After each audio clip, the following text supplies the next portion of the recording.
Lassie. Never been early for anything. Oh, we're live. Oh, there we go. That was quick. Lassie, is that the latest guest? Lassie, that's the latest guest. Give me dynamite. Yes, as you can see, I have Lassie with me here today. Come on, be Lassie. There you go. There we go. Oh, we have a real dog in shot. Hey there. Yeah. Valerie Singleton. I cannot do a Valerie Singleton impression. Welcome everybody. We are live, believe it or not. This shambles is live. Welcome to a kind of random Thursday show. I just messaged Carla the other day and said, you want to chat? And you kind of said yeah. So I said no, not really, but he came up anyway. So yeah. Well, I thought it'd been a long time. I really enjoyed chatting with you last time, and I thought we'd just get together and chew some fat. Yeah, it'd be fun. It'd be fun. So we don't really have a plan for this. If you're watching this live, there is a side chat. Pop in, say hello. If you've got any questions for Carla or myself, please put them in, because we don't know what we're going to talk about. We've got nothing to talk about otherwise. There's a bunch of people that have dropped in now. Let's say a few hellos. We were getting guesses of who was coming on. We had Elvis, Lord Luke, and Jimmy Hoffa, who neither of us know who Jimmy Hoffa is. No idea. Invisible Man, Lassie, Valerie Singleton. So nobody got it. No bonus points for anybody there. So welcome Adrian and Peter Cummins, Andy Blitz. Lots of people popping in to say hi. Oh, Steve is in there. Let me scroll down. So yeah, we thought we'd just have a catch up really. Hey all, managed to catch you before my train goes into the tunnel. Is that a euphemism? Oh, let's hope not. Surely it is. I hope it is. There seems to be something wrong with the chat. I'm not quite sure what the issue is, but I'm looking through and I can't see Peter Ray. This is true. He's usually first in. He may actually have something else to do other than watching YouTube. Damn! I'm sure it happens. Peter Ray. If you watch it after the event, I'm sure you know you are a regular in our chats, which we appreciate. He is very supportive. Okay, Tom Rogers has just said, I did my photography college project on car boots. Used an old 70s film camera, got me interested in reselling. Cool. That's a tenuous link to reselling. Do you think he? Yeah, I guess when you walk around car boots and yeah.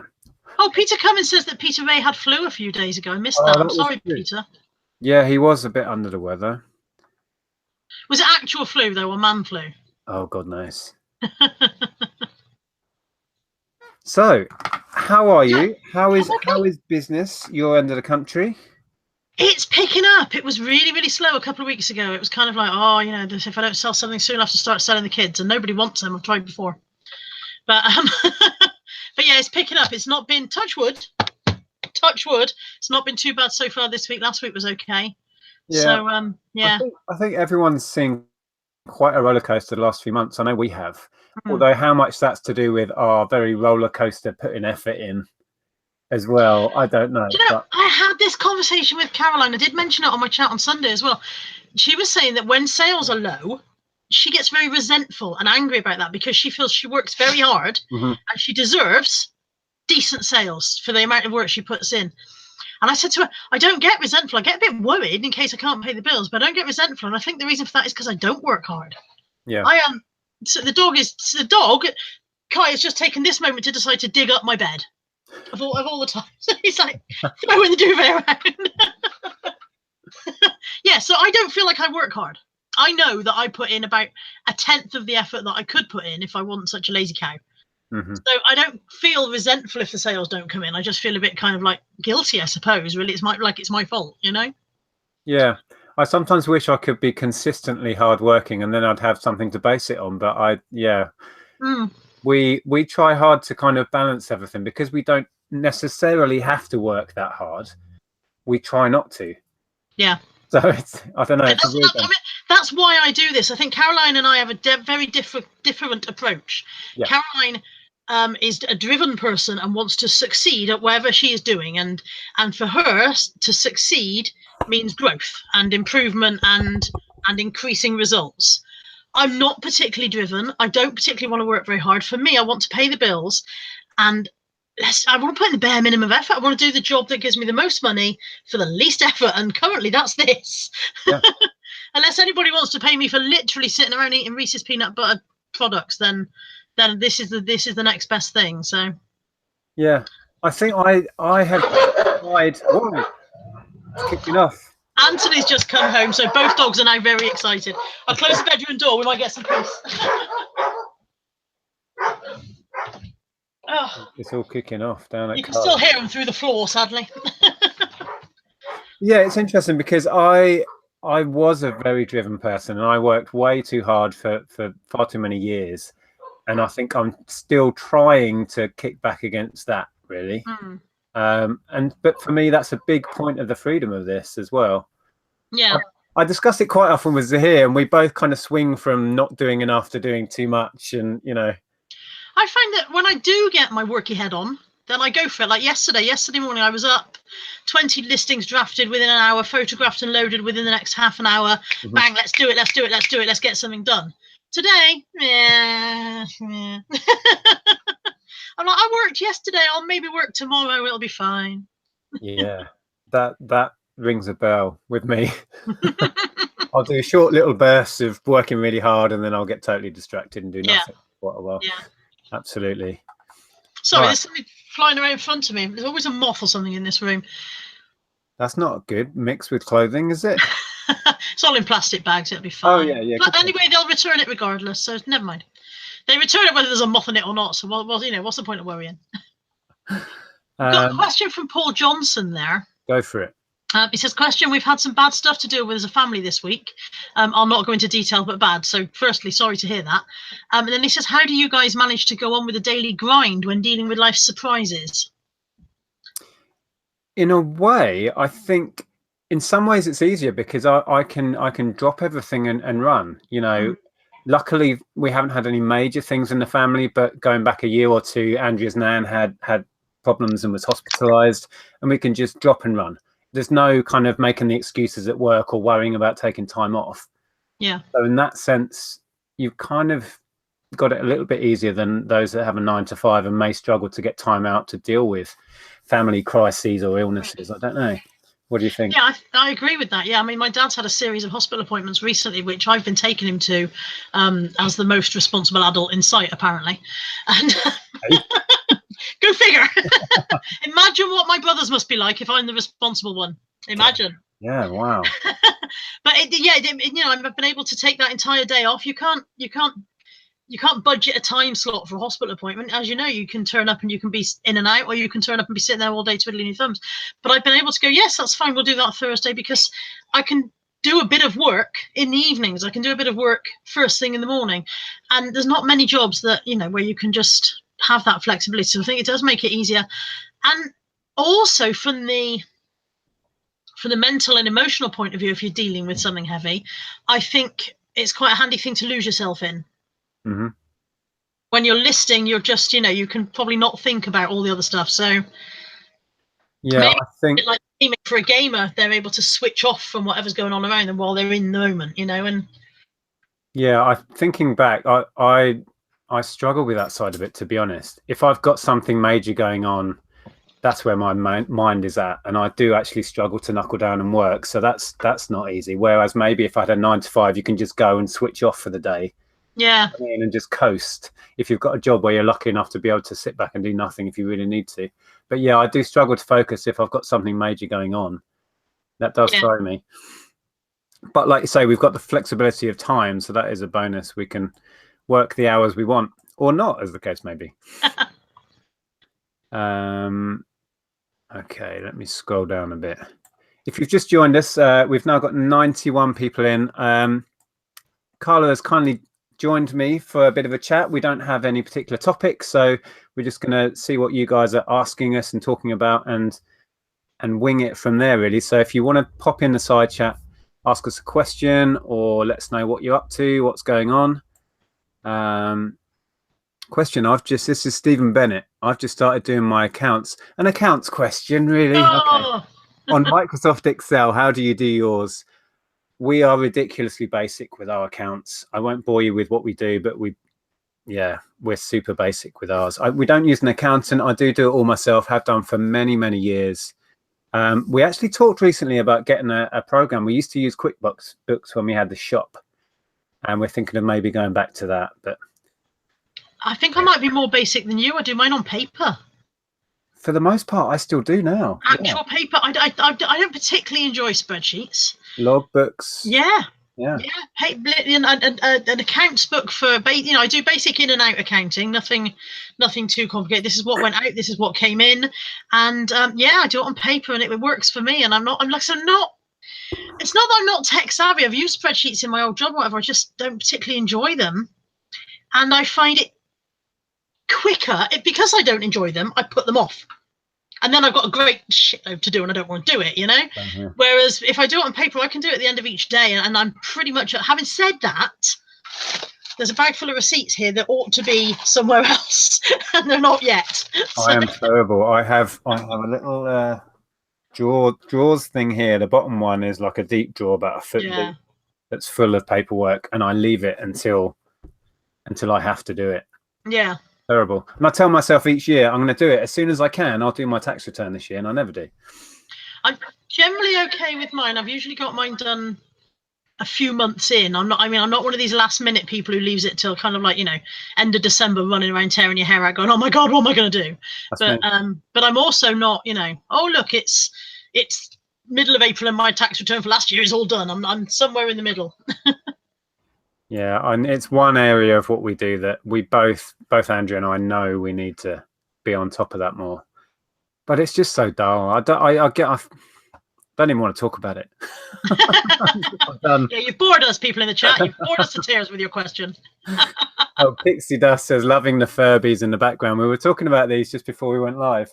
I've just noticed they're all gathered around a pair of scissors, quite kind of ominously. Yeah, I'd keep an eye on them if I were you. They're staging a revolution. I'm going to move those. Peter Ray's arrived. He said he didn't get a notification. Oh, we were worried that you had man flu quite bad and you couldn't make it to YouTube. Yeah, we did mention you earlier, Peter. Yes. I was saying as well before that I tested all of these last night and they all worked, despite two having batteries that had virtually exploded inside. They still survived. So yeah, funny enough, my pink and black one was the same. It had a horrible, horrible mess inside the battery compartment. I did that, that thing with the bicarbonate of soda. I'd never done that before. Mm-hmm. Had to play with that. Managed to get myself in a terrible mess, and my God, it stinks. I didn't expect that kind of battery gunk mixed with bicarb gunk to smell so bad. I guess that's what the chemical that it produces must smell. Yeah. I was talking to Darren last night about what he uses. We were talking about using vinegar or bicarb because I need to clean up a couple of these. But yeah. And we were saying that they've kind of lost a lot of their value, haven't they? So I may just do a bundle of 4. I'm not sure if that's a good idea, but I may do. Or just leave them till Christmas. Yeah, I mean, they'll probably creep back up as if they're not creeping around the room enough as it is. Any of you guys in the chat got Furbies? How are you finding their selling or not selling, or what do you tend to do with them? Richard Payne says, accounts again. I use QuickBooks, makes life easier. Did it all manually for 6 months and that was long enough. Somebody was talking about I think it was QuickBooks, where you can take a photo of a receipt and store it. Yeah, I've been looking at that and wondering if I'd like QuickBooks because I don't know. I need to have a look at somebody else's really. I don't know what Caroline uses. I think Caroline has an accountant. Yeah. Yeah, I know Caroline has a separate accountant, so presumably she doesn't do the QuickBooks thing. So, but I need to find somebody who does and look over their shoulder, I think. Yeah. Oh, is that a dog?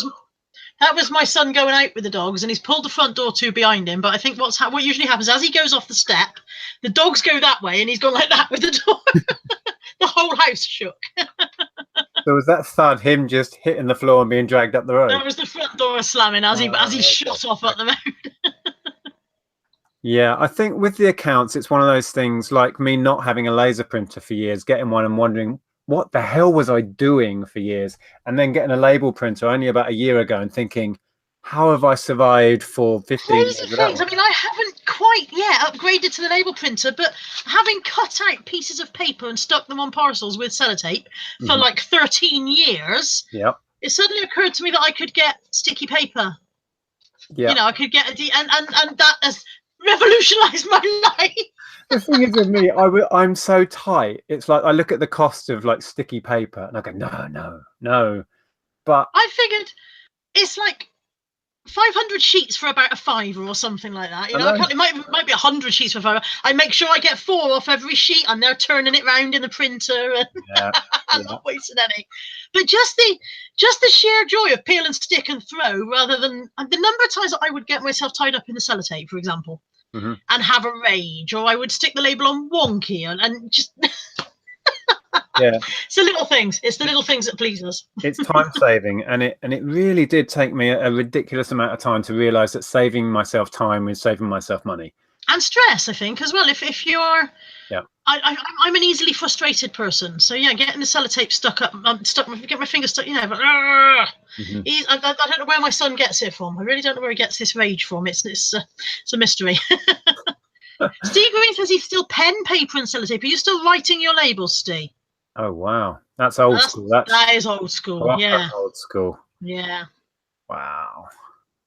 Yeah, but the label printer, I love this thing. It makes me happy now. Is it the Dymo 4XL you've got, or the Zebra? No, it's a Zebra. It wasn't cheap, but I would pay that again in a heartbeat if this died. Yeah, I keep looking at them and thinking, oh, can I justify a label printer? Can I? Yes, you can. Wait till you have a really nice couple of sales and just say, that's my label printer. Yeah. Kind of how I justified it when I bought it. But it is silly, because saving time is the thing. I should be chasing things that are going to save me time and effort.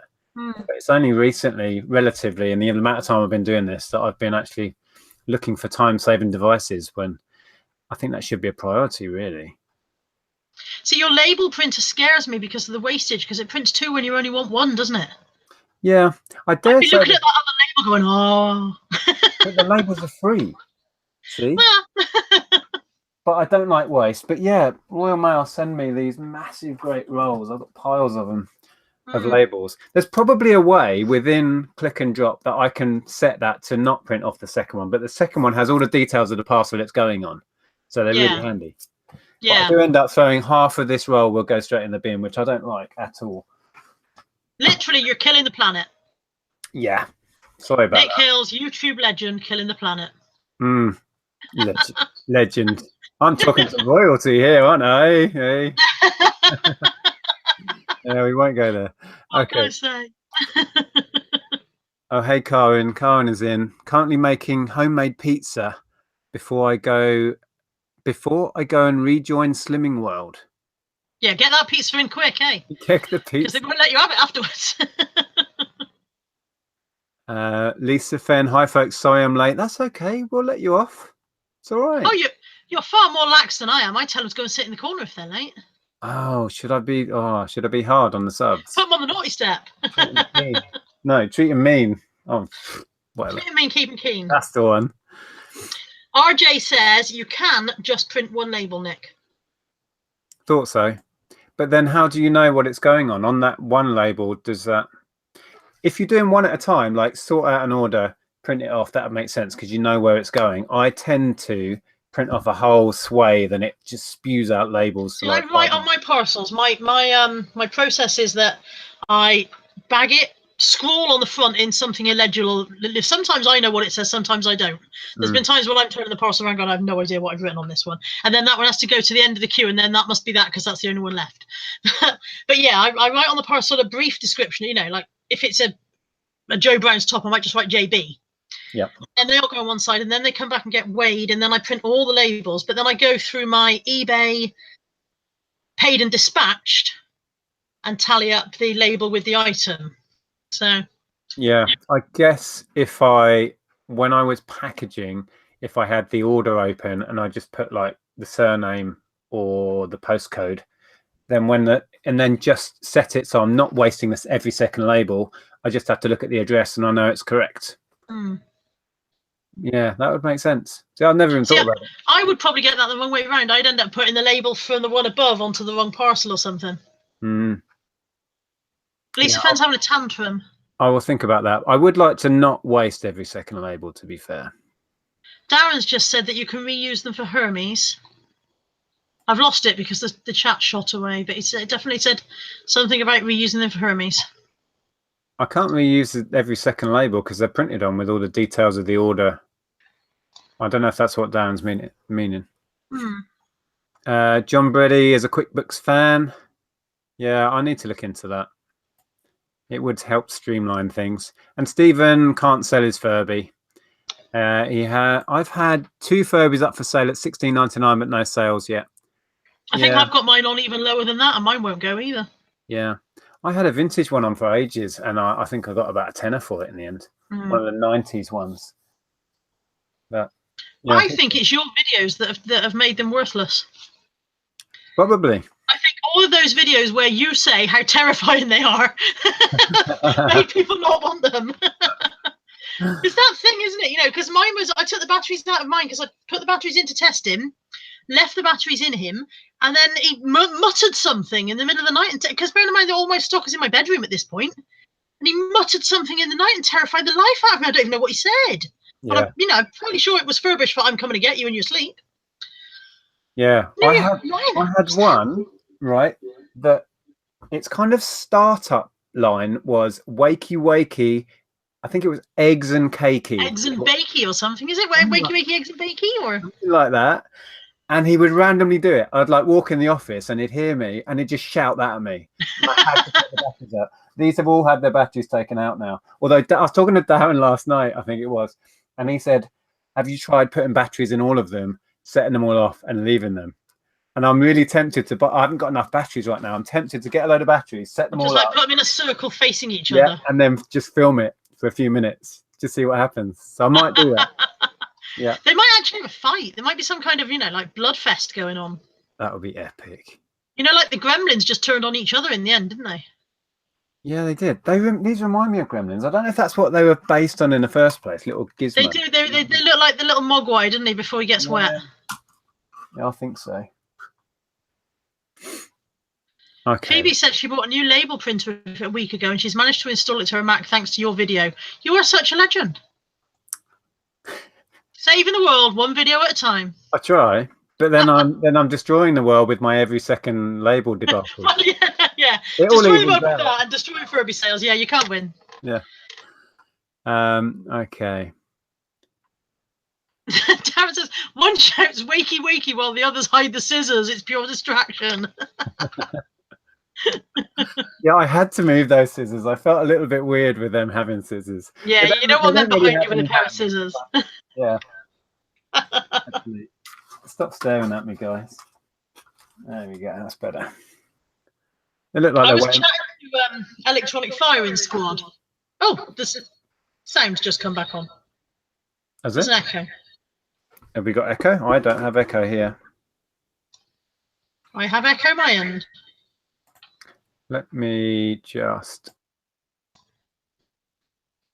And then unmute. Is that better? Yeah. No, still echoing. Don't know. Perhaps it'll go away. If you try muting and then unmuting, that sometimes helps. But the actual screen we're talking in as well. Yeah. There should be a little bar at the top with a microphone with a line through it. Try that. Okay. I'll turn my volume down as well. I have done that. Yeah, I think the echo's gone. Nope, it's back. Oh, no. Weird. Can you turn volume down? It's usually the speakers are feeding back through the mic. I'm pretty sure it's not my end. Let me mute again. Don't know. Graham Nichols says someone opened the door in Carla's west wing and caused the echo. Graham has an extremely erroneous idea of my home. Well, I can't hear the echo feeding back to me, so is it still going on at your end? Not sure. Okay. Yes. How odd. Can you guys hear it in the chat? I'll have to wait for an answer now. Oh my God, I'm so far behind. Jeez. I'm just going around muting and unmuting things. Oh, it says the echo's gone. And yet I can still hear it.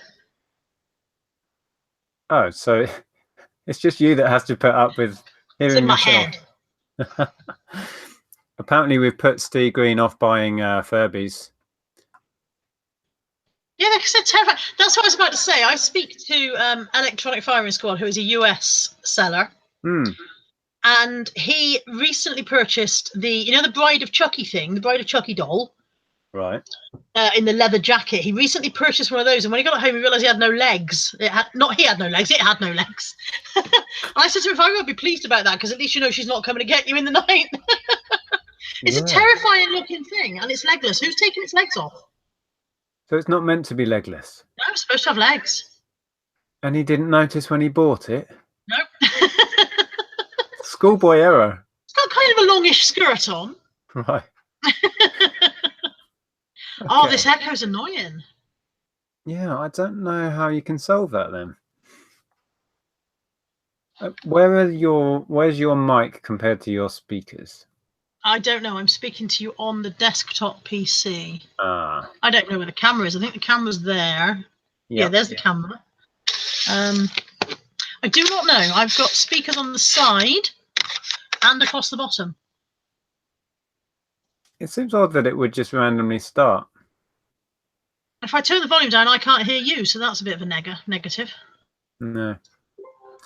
We'll have to persevere. I mean, like I say, I can't hear it, and I don't think the chat can. So you'll just have to put up with it.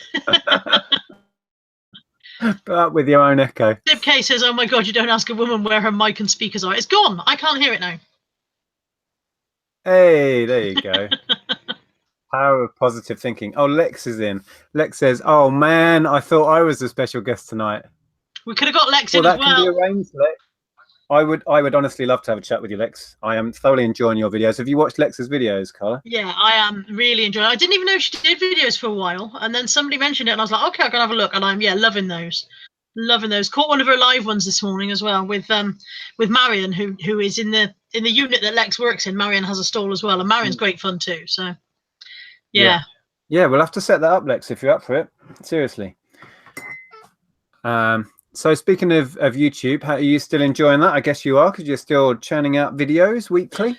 Yeah, I'm preferring the live stuff. Yeah, I got very, very slack with the sales videos, partly because I find them boring.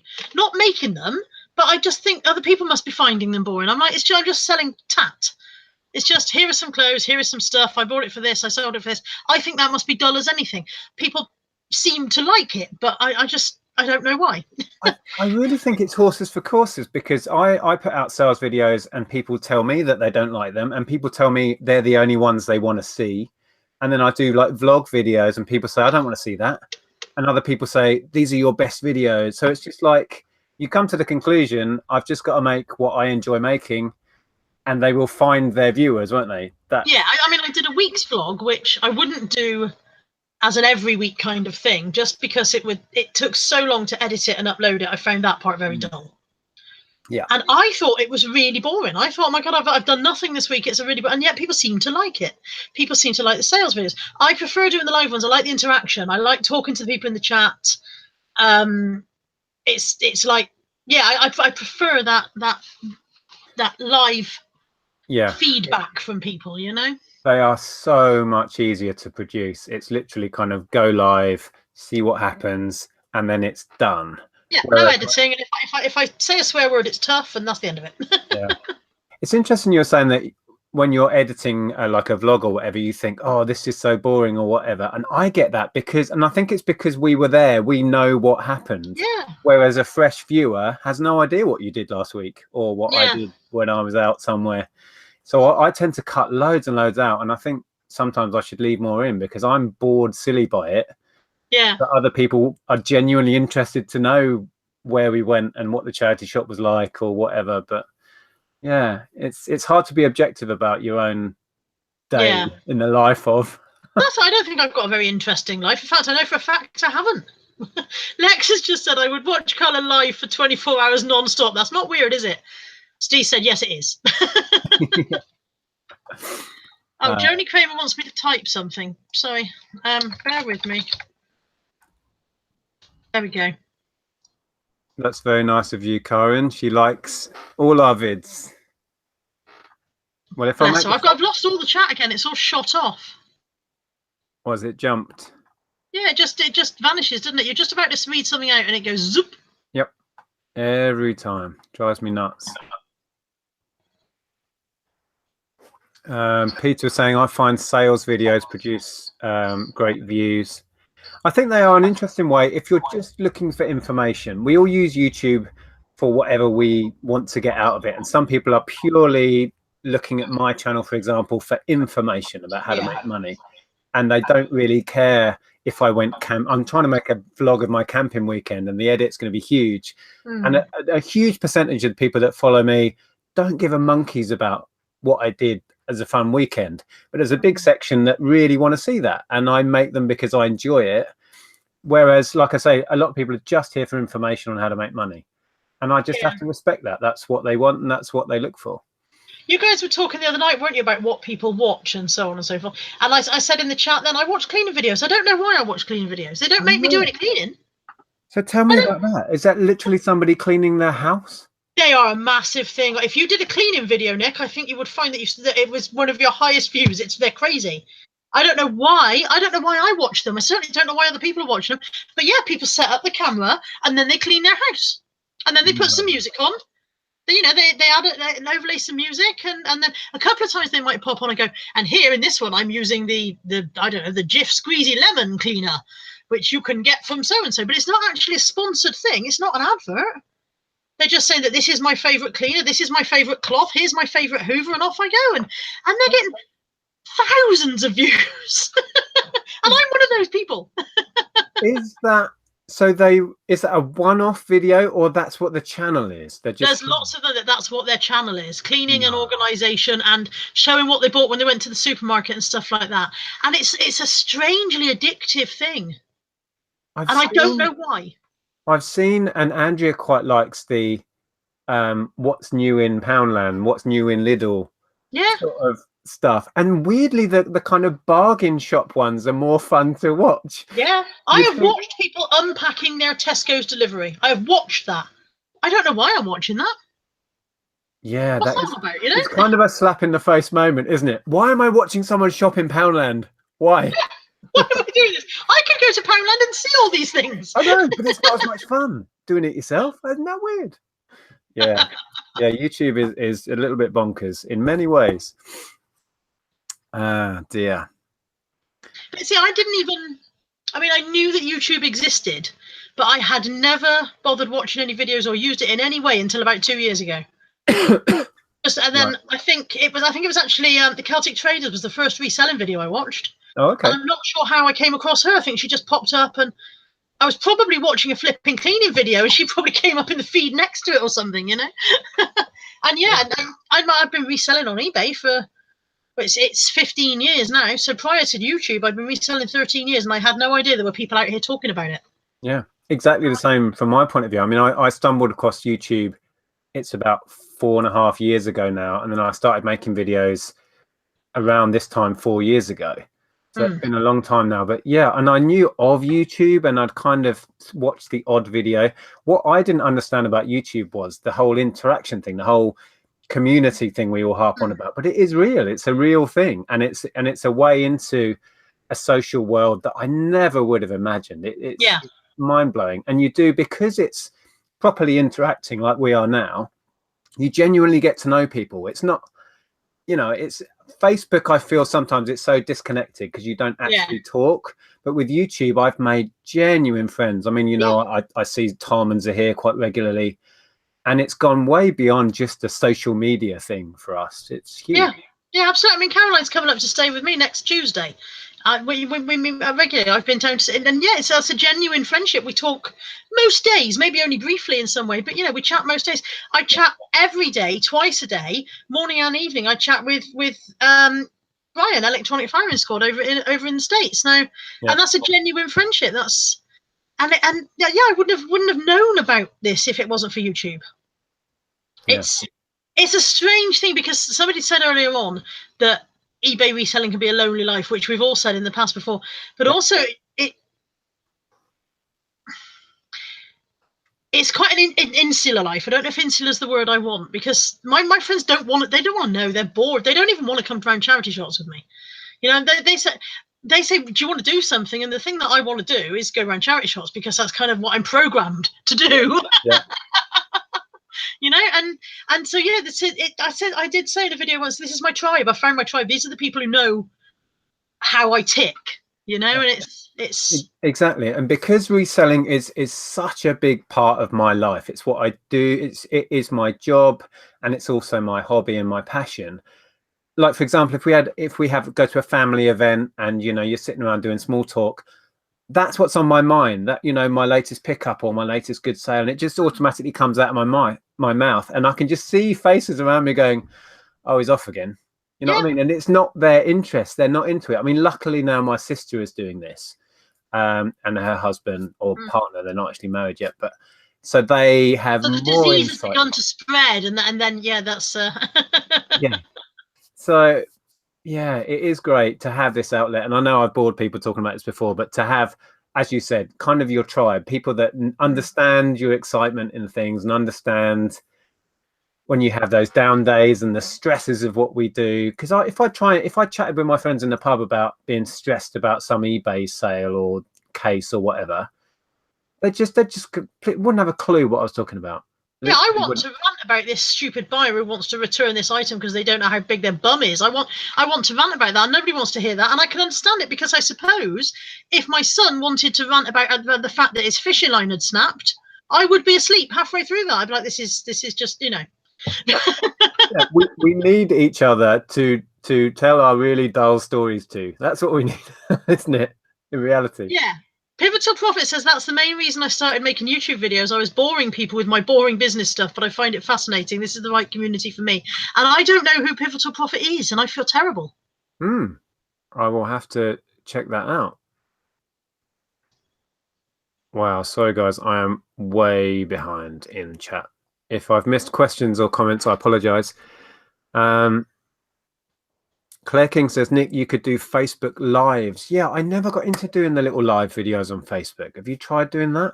No, never. And I've not done any lives on Instagram either. I've only just started doing Instagram like a few weeks ago, and I'm just doing photos of day-to-day life. I'm not even using it for eBay stuff, really.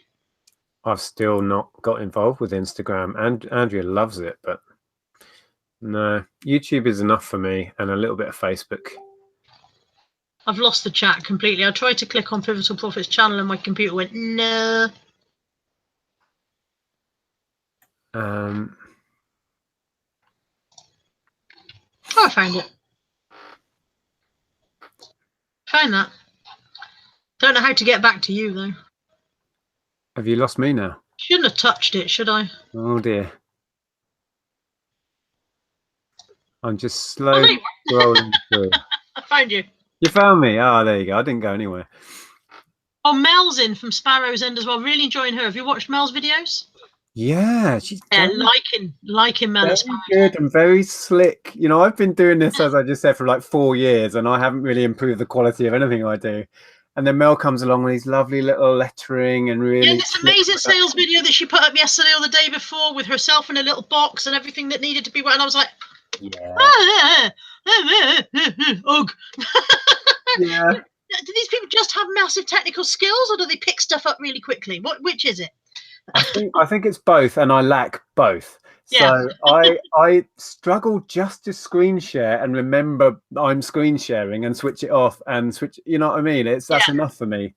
So I'm sticking with the basics because I can handle it and it doesn't stress me out. Whenever I screen share, there's a couple of minutes of me going, is that me? Have you got me? Have you got? I don't know what you've got. I don't know what you're seeing, people. I'm sorry if you're not seeing what you should be seeing. That's it. Yeah. That's it.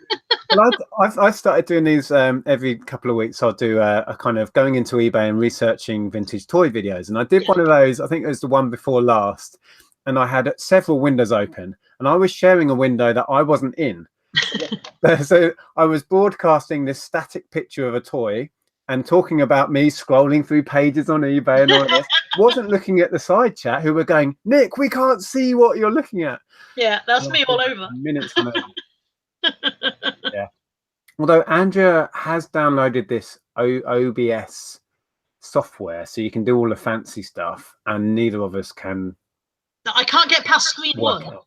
I No. downloaded OBS because everybody said that was what I needed to use, and I look at the basic home screen of it, and I'm like, I don't know what to do. Mm-hmm. I can cope with.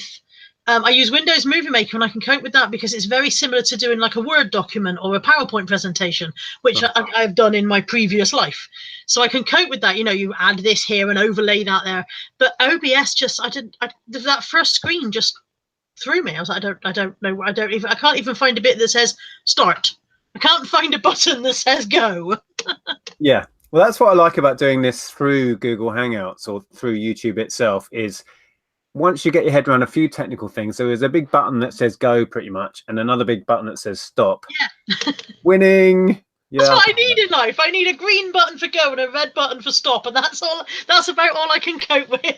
Oh, if only I had a big green button that Andrea could press to get me up in the morning, and I'd be going. I need a big green button on my forehead that says go, and a stop one as well because I'm not very good at stopping when I start. Yeah, you're a late night worker, aren't you? You'll. It's got silly again. I was up till 4:30 last night, still working. But then I slept through till getting on for lunchtime. See, so it's not helpful. I'm the opposite. I function best early in the morning, so I can get out of bed at 6 a.m. and do 2 solid hours and be really productive. Whereas if you said to me at 6 p.m., right, do 2 hours of work, I'd be like, I can't.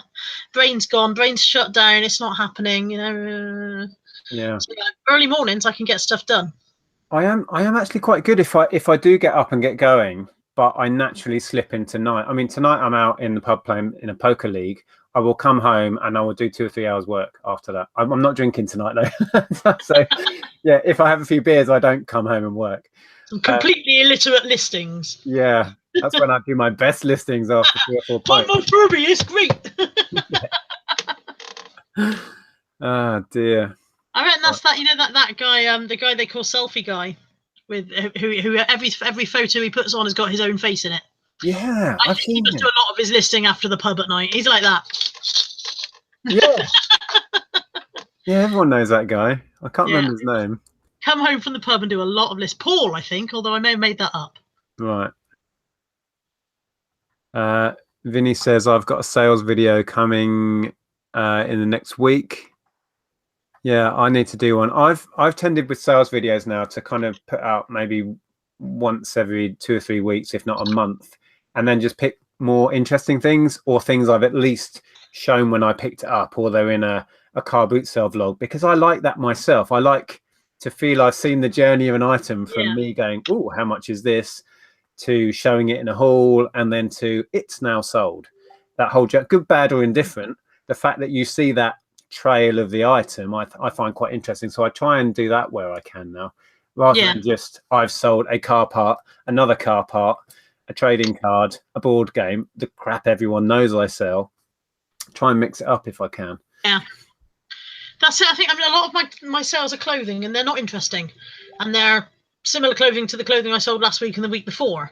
So if I do a sales video, I try not to put too much clothing wise in there, but sometimes they are my better profit sales. And then I think, do people want to see boring clothing because at least I bought it for 50p and sold it for 15 quid, or would they rather see something unusual that I bought for £7 and sold for 12, which I'm not very happy about because I wanted to get more, you know? Yeah. Okay. It's interesting. I mean, Andrew just put out a sales video, and it was all clothing. There was only 1 or 2 really nice sales in there. The rest were the sort of £12.99, £15.99 sort of price range. But she gets wonderful feedback on that because a lot of people are hungry for clothing videos. That's what they're into. That's what they do. And because I don't provide that, Andrea gets a great response on her clothing hauls and sales roundups. Yeah, I watched that. I watched Andrew's video this morning, I think, or it might have been yesterday. I think it was this morning. I've lost a day. Pixie Dust Gaming wants to know, have we ever drunk bid on eBay? Oh. I can tell you now I haven't, because I've not been drunk since I was 17, and that was only once, and I fell down in a pub and got wedged between the jukebox and a stool. And I mean wedged. I mean wedged to the point where they couldn't get me out. And is that what put you off drinking for life? No, no, it doesn't agree with me. If I was to have an alcoholic drink now, within an hour I'd be stomach cramps and yeah, really, really not. Well, it doesn't agree with me at all. But during my teens, I tried to override that. I tried to, because I wanted to be drunk, and I was willing to put up with the stomach cramps for the experience, I suppose, of fitting in with all my drunken friends. But Yeah, it's hard going through I can't imagine going through my teens and 20s without social drinking. yeah, like I got pregnant fairly quickly, so that made it a lot easier. Yeah. Ways. But yeah, I know. So I've never drunk bid on eBay. How about you? I'm trying to think. I'm sure I have, but I can't remember. There must have been a time. I don't tend to buy things at auction, and if I do, for a long time, as long as I can remember on eBay, I've used a bidder for me, so that cuts out the kind of sitting there drunk bidding at the end, because I would have sniped it anyway. Don't know. I've probably made some dodgy purchases on Buy It Now when a bit tipsy. Yeah. Hmm. When the parcel arrives the next morning and it's a 10 scale replica of the Sphinx or something, you're like, well, that's going to come in useful. I'm sure some of my customers drunk buy because they get it and then they realize it's something they didn't think it was. I remember a friend of mine was selling Nintendo DS keyrings for a while that I think he was importing them from China, just little, when DS was huge, so we're talking like 2007, 8 or whatever, and people would buy them and then complain it wasn't a Nintendo DS, despite the fact it was like $2.99 delivered or something. And he's like, it says keyring in the title. It has a keyring coming out of it with a little round bit on the end. Yeah, it was amazing. Yeah. So I'm sure they were either very dense or very drunk, those people. TSFE, too stupid for eBay. Yeah. Pixidus Gaming says she drunk bid on eBay years ago, spent about £32 on a pair of pink socks on her mum's card. I bet that was a great conversation.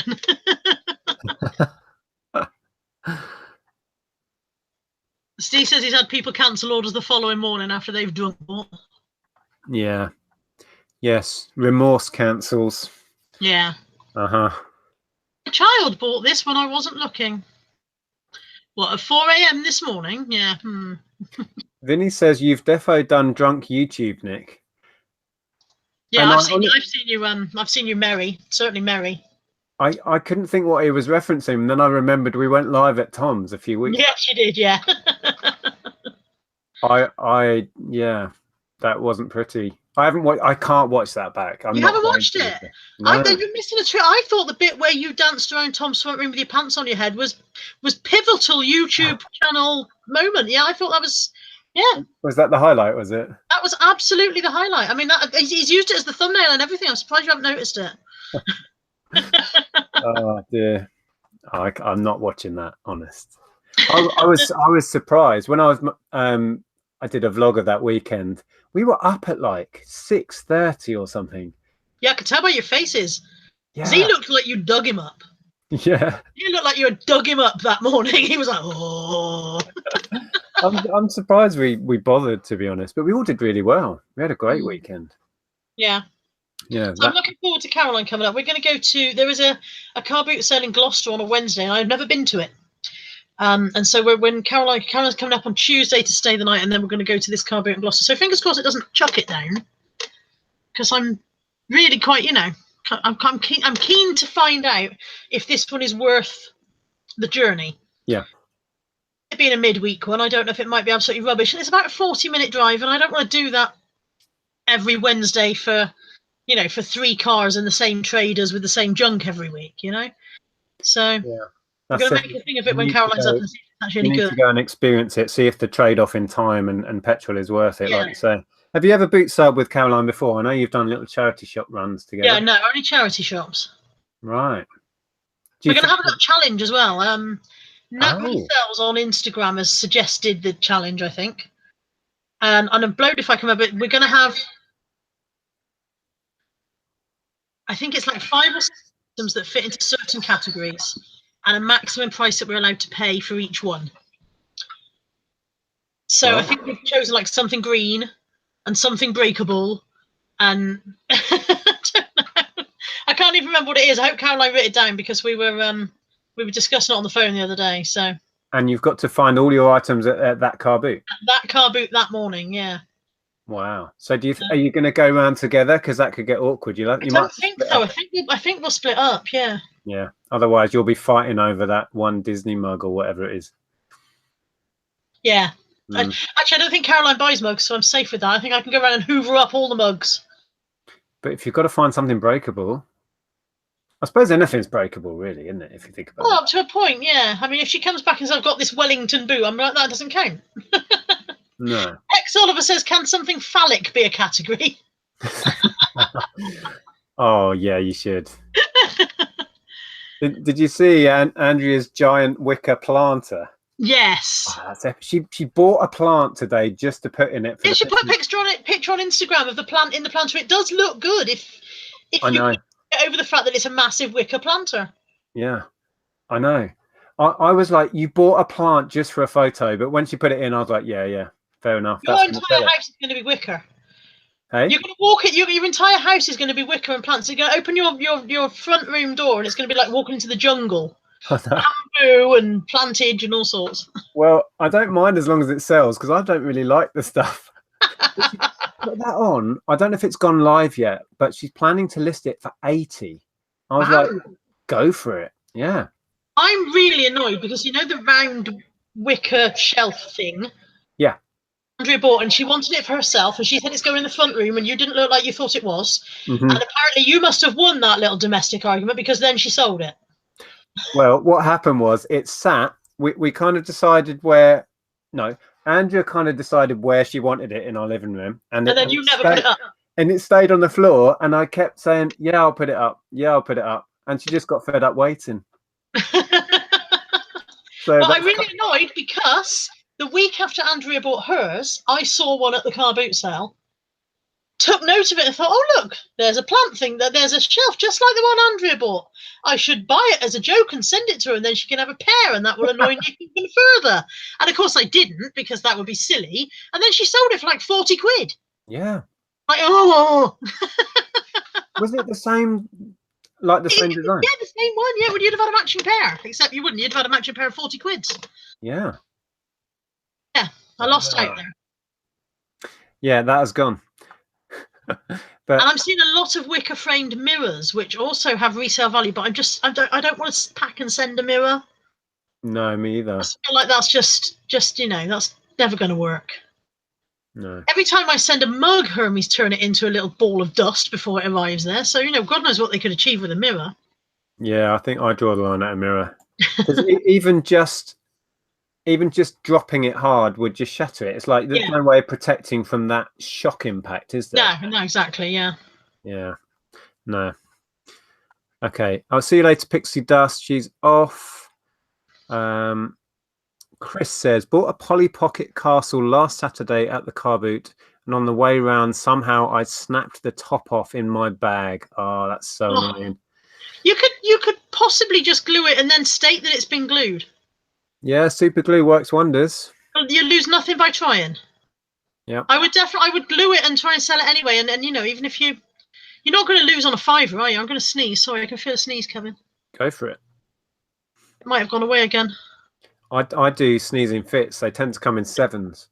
I don't know if I've ever done a proper 7 live, but they're crazy. But yeah, the number of things I've broken, number of things I've bought and been pleased with. I don't know if you can see behind me, but there's a Lilliput Lane cottage up there that was in perfect condition until I went to photograph it and dropped it and snapped a chimney off. So then there's a bad taste bear in its box that was in great condition until I dropped it and snapped its nose off. Couldn't buy breakable things. There you go. I have to be glad that I don't pay much. Glad that I'm tight-fisted and I don't spend a lot of money in the first place. I think clothing is where you should stick. Yeah, definitely. I'm just clumsy, naturally clumsy. Yeah, Chris says he was thinking about gluing. I definitely would, because I had a Teenage Mutant Ninja Turtles secret sewer lair that I bought from the charity shop, and that had a broken piece, and I glued it, and it sold absolutely no problem. Just like I just mentioned it, this piece has been glued. Yeah, or even if you've got bits that are missing. I used to be really fussy and not list stuff, but you can list stuff that's broken, got bits missing, very obvious bits missing, and people, either buy them to fix up themselves, or they literally don't care. Yeah. Even clothing. The blah blah blah blah blah. Sorry, I'm speaking so fast. I've run past my own mouth. Andrea's video today. One of the clothing items in it, she said it had a couple of marks on it, but it sold anyway. And that's the thing, that I'm having to get past that, because in the past, it's got a stain, that's no good. That's got a mark, that's no good. And people will buy it because they will take the chance on being able to remove the marks. So. I'm fighting a stain on a dress at the moment. I'm determined to get this stain out. By the time I finish, there'll be a hole where the stain used to be because I've worked on it so much. There'll be no colour on one patch. It now has a white spot. Yeah. Bazwright wants to know what the quickest sale you've had is. I've shared this before. The quickest sale I ever had was I sold something before I'd bought it.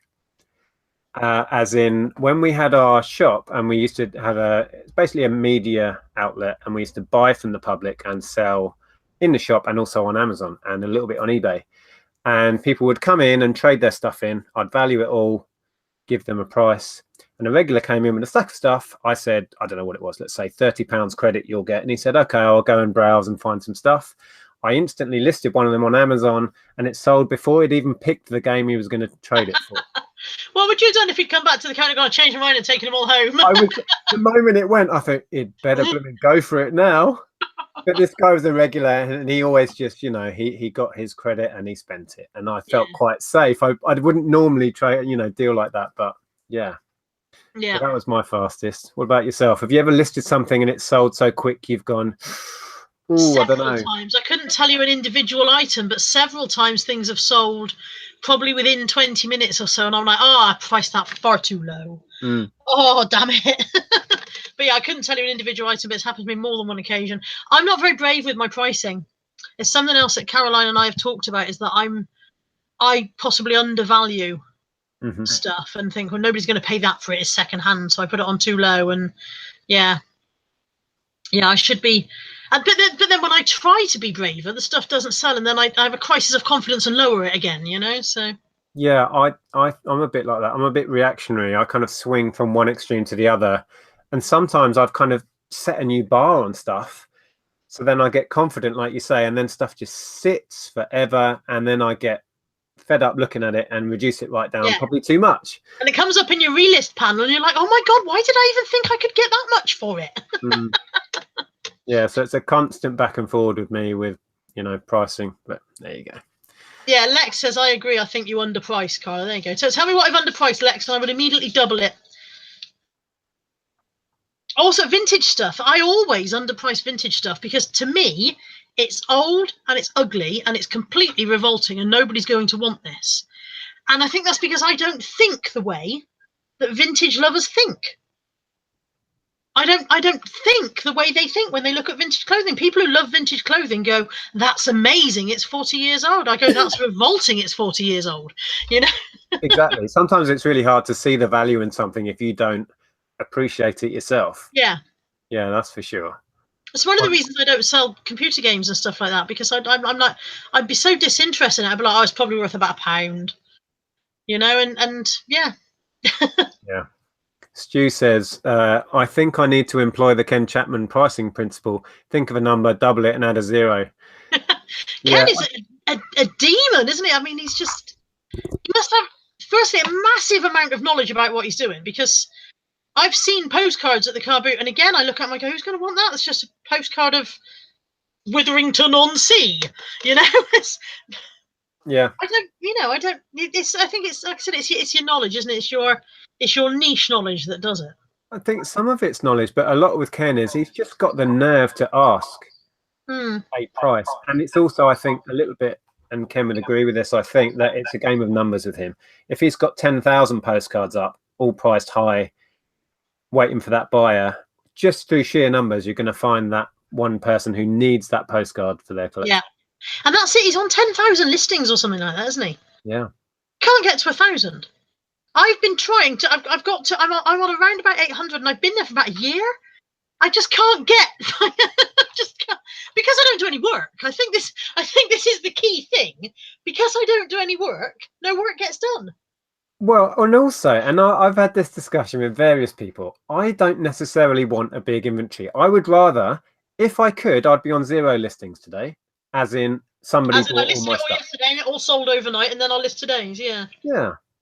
So I Yeah. don't really. I think we are approaching. I think we're at 700, 800. Because I've been listing these trading card things endlessly for the last few weeks, our listings have been going up quicker than they've been going down. So we have actually increased. But I never really look at that or aspire to have a big inventory, really. But it doesn't really match my business model. And some people, going back to Ken again, that's kind of what he bases it on. It's a game of numbers with him, and that's what works. And it works really well. Like, he shared in the Tat Chat Facebook group some of his recent numbers, and that was impressive. Yeah. Really impressive. Yeah, he's on about 2 grand sales for the week, I think, at the moment I looked at it. And I was like, he's on 2 grand for the week and 10 grand for the month, and I'm on about 10 grand for the year, I think. Yeah. Maybe a little bit more than that, but he's found what works for him, and that's the key, isn't it? I don't think I could do it as Ken does. I honestly don't. No. I mean, I think, you know, these tiny little snippets of knowledge that seep in, don't they? And I think, right, if I see a postcard and it's got people who look like they might be from Hong Kong on it, I've got to buy that. But like I said, all I see is people on holiday in Western supermarkets. Yeah. I don't know. Yeah. Auctions and things like that, I suppose, isn't it? And yeah, I've never been to an auction. Oh, they're good fun. Dangerous, but good fun. Yeah, never been. I would probably buy something atrocious. Give it a go at some point. Well, I've looked for because obviously you kind of want an everyday tat auction. All I seem to be able to find in Bristol is fine art. I definitely don't need to be going to any fine art auctions and finding myself accidentally bidding on Chippendale furniture or something like that, you know. Shows what I know about fine art. But but you know, I can't seem to find any tat auctions locally. I know there's one down in Wells. City of rather than country of, where Lex is from. Wells, not Wales. I know there's a tat auction down there because my dad has auctioned some stuff off down there in the past. So maybe that would be a day out thing one day. Yeah.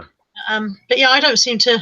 Oh, Josh, JD Network Reselling, says he was also looking at auctions in Bristol. There's one down south side of the city, or help me out, Josh. I met Josh at the car boot sale a couple of weeks ago. Very nice, polite young man. He did that. Hi, Carla, and I went, hello, I don't know who you are.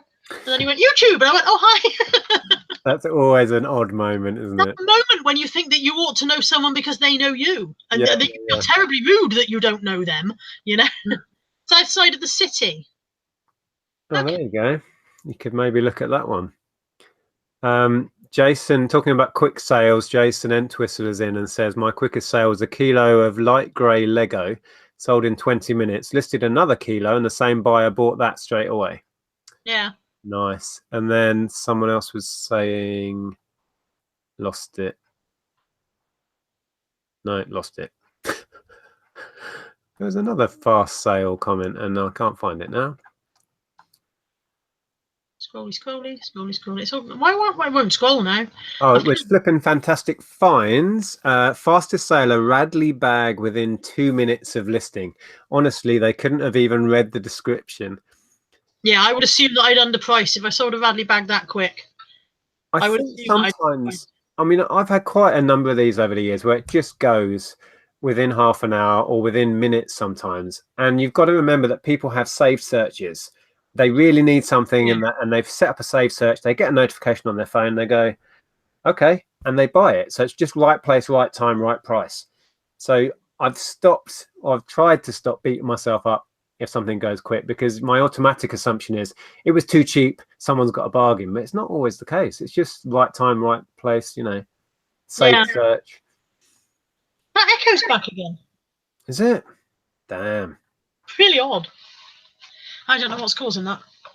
Well, we have, believe it or not, been waffling for an hour. It's flown by. I know, right? Come back up. Oh, you missed. Come back up. Try again. I'll catch you this time, I promise. Trust me. What's your dog's name again? I missed that. This is Buddy. Buddy, that's it. Yeah. He just tried to jump up and I didn't catch him, so then he didn't trust me the second time. How old is Buddy? Buddy is about 13. Oh, Yeah, similar 12, to 12 Monty or then. 13. We've had him a couple of years, and he was 10 when we got him. Yeah, 12. He's 12. I've added a year on. Sorry, mate, I'm aging you. He's looking out the window. So And funny. He gets up on the desk, and then he tries to catch flies in the window and headbutts the window. what breed is he? Everything. Everything, right? Everything. He looks a lot like a Patterdale Terrier. But I think that might just be a resemblance. I don't think there's any. Don't stand on the keyboard. I don't think there's any any particular Patterdale-ness in there. But I think there's a bit of. He's got a staffy-shaped head. He's the best bit of several dogs. That's what he is. You are, aren't you? You're not a bad boy, are you? You're going to sit there. That doesn't look very comfy. So there we go. I love the way he gingerly planted his bum down there. Yeah, he's sat on my phone, so if it rings, he'll be gingerly jumping back up again. He wasn't quite sure he was allowed. Are you okay? You're a good boy. Are you a good boy? Yeah, sure. Oh, I get a paw. You know what this paw is for? You know why he's on the desk? Oh, you have food. There you go. One biscuit, because biscuits are really bad for you. You have to jump down and have it. Come on, boing. There you go. And don't tell anybody. I thought he was going to do that classic YouTube thing where animals jump off a slippery surface and just go nowhere. That would have been brilliant. Right. Well, I think we will wrap this up. And yeah, end there. I haven't got anything else to say. Yeah, we've just talked rubbish for about an hour. It was good. I quite enjoyed that. Lex wants a biscuit. I'll post you some, Lex. I know where you live. And Lex, if you are up for coming on for a chat, I would love that. So I will try and message you, and we'll set it up if you want to. Definitely get that. Okay, well, thank you, Carla. I hope that was enjoyable for you. Just before we wrap up, Kelly says she lost her dog yesterday and she's heartbroken. I'm really sorry to hear that. Oh my God. Yeah, that's really sad. We lost one of ours a few years back and I was broken for a long time. It makes me emotional just thinking about it, honestly. The line I heard from somebody a long time ago and I use is that grief is the price we pay for love. And I can hardly say that without crying. So, it does. Yeah. Yeah, I'm really sorry to hear that, Lovey. I'm sorry for your loss. As dog lovers, we know how that feels. Definitely. So I'm totes emotional now, and now I'm going to finish. Right. Thank you very much, Carla. I really enjoyed that. Thank you for having me on. No, nice it's been to a pleasure. you all. I will drop a link to Carla's channel below. I don't think I put one there now. Was I that organized? I don't think so. So go over and check out Carla's channel if you can. Thank you so much for joining us live. Those that are still with us, we have 136 nutters still in. Wow. I know, right? And yeah, we'll see you soon. Thanks, Carla. Take care. Take care. Bye. Bye, guys.